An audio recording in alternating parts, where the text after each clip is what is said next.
Hello guys, मैं अपने YouTube channel में आप सभी का स्वागत करती हूँ। तो आज की वीडियो में आप लोग सुनेंगे एक पिता का कर्ज। तो आइए कहानी को शुरू करते हैं। यदि आपने चैनल को सब्सक्राइब नहीं किया है तो कृपया चैनल को सब्सक्राइब कर लीजिएगा ताकि आपको हर दिन एक नई कहानी सुनने को मिलती रहे। तो आइए कहानी को शुरू करते हैं। रामदास के देहांत को 4 दिन ही हुए थे। 12 दिन का शोक चल रहा था। एक दिन अचानक एक गाड़ी उनके घर के सामने आकर रुकी। उसमें से एक आदमी निकला और शोक में बैठे लोगों के बीच में आकर बोला कि रामदास के वारिस कौन कौन है। बैठक में 30-40 लोग बैठे थे। वे सभी अचानक इस तरह का प्रश्न करने वाले शख्स का मुंह ताकने लगे। वहां पर रामदास के बेटे भी बैठे हुए थे। फिर रामदास के तीनों बेटों ने हाथ ऊपर करते हुए कहा कि हम उनके बेटे हैं। कहिए, आपको हमसे क्या काम था? वह व्यक्ति रामदास के तीनों बेटों को गौर से देखता हुआ बोला कि आज से 20 साल पहले तक रामदास मेरे शहर में नौकरी किया करते थे। उस समय उन्होंने मुझसे कुछ रुपए उधार लिए थे।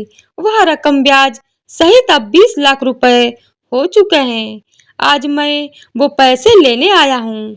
उस आदमी के इतना कहते वहां पर घुसर फुसर शुरू हो गई।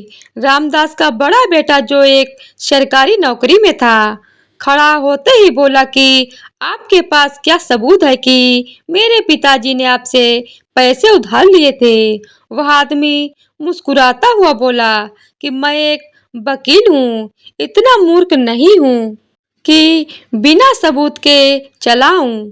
मेरे पास रुपए लेन देन का अनुबंध पत्र है जिस पर तुम्हारे पिता ने अपने हाथों से पूरा विवरण लिख रखा है और अपने हस्ताक्षर भी कर रखे हैं। बड़ा बेटा बोला कि मैं किसी अनुबंध पत्र को नहीं जानता। मुझे तो आप फ्रॉड लगते हो। 20 सालों तक चुप बैठे रहना, फिर पिताजी के निधन के तुरंत बाद आपका अचानक से आ जाना, यह सब क्या है? अगर मेरे पिता ने पैसे लिए भी होंगे तब भी वह करार उनके साथ ही खत्म हो गया। मैं यह पैसे देने से साफ साफ इनकार करता हूँ। रामदास का दूसरा बेटा जो कि एक ठेकेदार था, वह बिल्डिंग बनाने के काम लिया करता था, वह भी खड़ा होकर बोला कि वकील साहब, आप जिन पैरों से चलकर आए हैं उन्हीं पैरों से वापस चले जाइए। अगर आपको पैसे चाहिए थे तो पिताजी के जीवित रहते ही आते। हमारे पिताजी ने हमें कभी नहीं बताया कि उन पर कोई कर्जा है। वकील बोला कि पहले इसीलिए नहीं आया क्योंकि रुपए वसूलने का करार आज के दिन का ही था।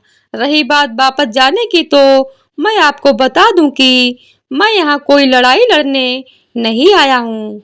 यहाँ से चुपचाप चला जाऊंगा। लेकिन अगर आप लोग अपने पिता का कर्ज देने से इनकार करते हो तो मैं कोर्ट का दरवाजा खटखटाऊंगा। मगर रामदास जी के साथ अच्छे संबंध थे। मैं नहीं चाहता कि उनकी मृत्यु के बाद उनकी इज्जत उछाली जाए।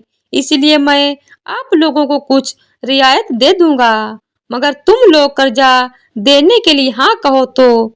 तीनों बेटे चुपचाप रहे। किसी ने भी कर्जा चुकाने की हिम्मत नहीं दिखाई। वकील फिर से बोला कि यहाँ पर तुम्हारे समाज के लोग बैठे हैं, रिश्तेदार भी बैठे हैं। क्या तुम लोगों को अपने पिता की इज्जत प्यारी नहीं है?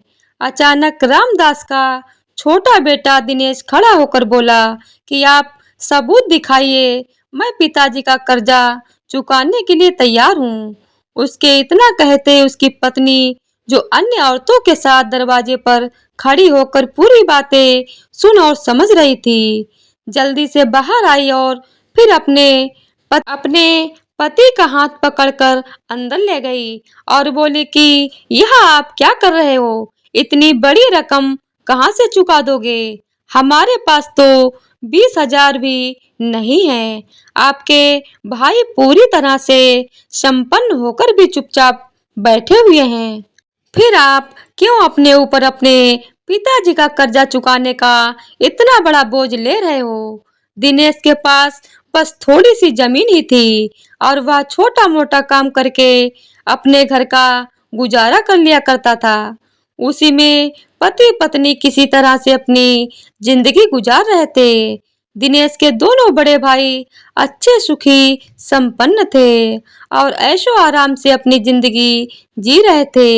एक भाई की सरकारी नौकरी थी और दूसरे भाई का भी अच्छा खासा कारोबार था। पिताजी ने अपने जीते जी दोनों को खड़ा कर दिया था और छोटे भाई दिनेश की जिम्मेदारी दोनों बड़े भाइयों को सौंप दी थी, क्योंकि पिताजी की तबीयत खराब रहने लगी थी। लेकिन दोनों भाइयों ने कभी भी अपनी जिम्मेदारी नहीं समझी और अपनी अपनी जिंदगी में मस्त हो गए। ना तो उन्होंने दिनेश को कोई कारोबार कराया और ना ही उसकी कभी किसी प्रकार से आर्थिक मदद की। दिनेश ने भी अपने भाइयों से कभी कोई शिकायत नहीं की। ऊपर वाले ने उसे जिस हाल में रखा वह उसी हाल में मेहनत करके अपनी जिंदगी व्यतीत कर रहा था। बस उसके पिताजी ने जमीन तीनों भाइयों के नाम कर रखी थी, जिससे उसकी थोड़ी मदद हो जाती थी और बस वह जमीन का टुकड़ा ही दिनेश का सहारा था। लेकिन अब वह भी जमीन उसके नसीब में नहीं बची, क्योंकि आज वह भी जाने वाली थी। दिनेश ने अपनी पत्नी से कहा कि मैं अपनी जमीन बेच दूंगा, मगर पिताजी का नाम खराब नहीं करूंगा। दिनेश की पत्नी आंखों में आंसू भरकर बोली कि आपकी इसी आदत के कारण हम लोग गरीब हैं। भगवान के लिए उस जमीन को मत बेचिए। अगर जमीन बिक गई तो हम लोग भूखे मर जाएंगे। उसी के सहारे तो हमारे दिन कट रहे हैं। पत्नी के कंधों पर हाथ रखते हुए बोला कि तुमने हर सुख दुख में मेरा साथ दिया है। आज पिताजी की इज्जत का सवाल है। क्या तुम यह चाहोगी कि जीवन भर पूरे गांव के सामने मैं सर झुकाकर चलूं? तुम हमेशा मुझे सच्चा मर्द कहती आई हो, फिर आज तुम्हें क्या हो गया?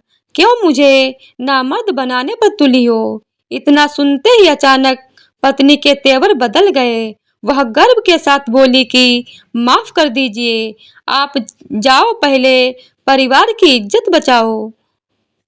रही बात पेट भरने की, उसके लिए मुझे आपके बाजुओं पर भरोसा है। आप हमें भूखे पेट नहीं सोने दोगे। फिर दिनेश डबल जोश में वापस बैठक में आ गया। लोग अब भी धीमी आवाज में घुसर फुसर कर ही रहे थे। वकील मुस्कुराते हुए बोला कि अब भी पिता का कर्ज चुकाने के लिए तैयार हो या पत्नी ने तुम्हारा पेच कस दिया? दिनेश मुस्कुराते हुए बोला कि वह एक मर्द की पत्नी है। वकील साहब, आप सबूत दिखाइए, मैं कर्ज चुकाने के लिए तैयार हूँ। हाँ, मेरे पास पैसे नहीं हैं, मगर मैं आपको अपने हिस्से की जमीन दे दूंगा, मगर पिताजी का कर्ज नहीं रहने दूंगा। वकील ने एक बार फिर दिनेश के बड़े भाइयों की तरफ देखा, फिर कहा कि क्या तुम लोग अपने छोटे भाई का साथ नहीं दोगे? दोनों भाई निर्जन की तरह सर झुकाकर बैठे रहे। कोई जवाब नहीं दिया। वकील साहब बोले कि आज से 20 साल पहले मैंने और रामदास जी ने मिलकर कुछ शेयर खरीदे थे। उस समय उनकी कीमत 20,000 रुपए थी। शेयर खरीदते वक्त यह तय हुआ था कि दोनों में से किसी एक की मृत्यु होते ही शेयर बेच दिए जाएंगे और जो रकम मृतक के हिस्से में आएगी वह जीवित हिस्सेदार उसकी योग्य संतान तक पहुंचाएगा। जीवित हिस्सेदार के पास उस समय के हालातों को देखते हुए यह पूरा अधिकार होगा कि वह हिस्से की रकम सभी बेटों में बराबर बांटे या किसी एक को दे दे। यह उसकी मर्जी पर निर्भर करेगा। वकील आगे बोला, चूंकि मैं ही वह जीवित हिस्सेदार हूँ और मेरे पास पूरा अधिकार है कि रामदास का वह हिस्सा मैं किसी को भी दे सकता हूँ, इसीलिए मैंने कर्ज का नाटक किया। उन पर कोई कर्ज नहीं है, बल्कि शेयर बेचने के बाद और टैक्स कटने के बाद कुल 20 लाख रुपए उनके हिस्से में आए हैं और वह 20 लाख रुपए मैं रामदास जी के छोटे बेटे दिनेश को देने की घोषणा करता हूँ, क्योंकि दिनेश ही उन रुपयों का सच्चा हकदार है। जो बेटे पिता का ऋण चुकाना अपना कर्तव्य नहीं समझते, उनका पिता की संपत्ति में भी कोई हक नहीं बनता। इतना सुनते ही सभी लोग आश्चर्यचकित रह गए और रामदास के दोनों बड़े बेटों का मुंह उतर गया। उनकी पत्नियां कुछ देर पहले अपने देवर को मूर्ख समझ रही थीं, अब वे अपने पतियों को खा जाने वाली दृष्टि से देख रही थीं।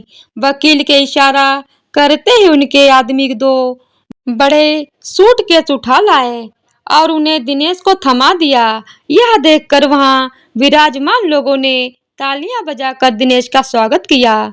जब दिनेश दोनों सूटकेस उठाकर अंदर कमरे में गया, तब उसकी पत्नी दौड़कर आई, भरी आंखों से पति को निहारते हुए बोली कि आज समझ में आ गया कि सच्चाई, ईमानदारी और खुददारी के रास्ते में कांटे और दर्द बहुत मिलते हैं, मगर एक दिन ईश्वर सुनता जरूर है और जब भी वह सुनता है तब छप्पर फाड़ कर देता है। तो दोस्तों, हम उम्मीद करते हैं कि ये वीडियो आप लोगों को ज़रूर पसंद आई होगी। अगर पसंद आए तो वीडियो को लाइक, शेयर और चैनल को सब्सक्राइब कर दीजिएगा। धन्यवाद।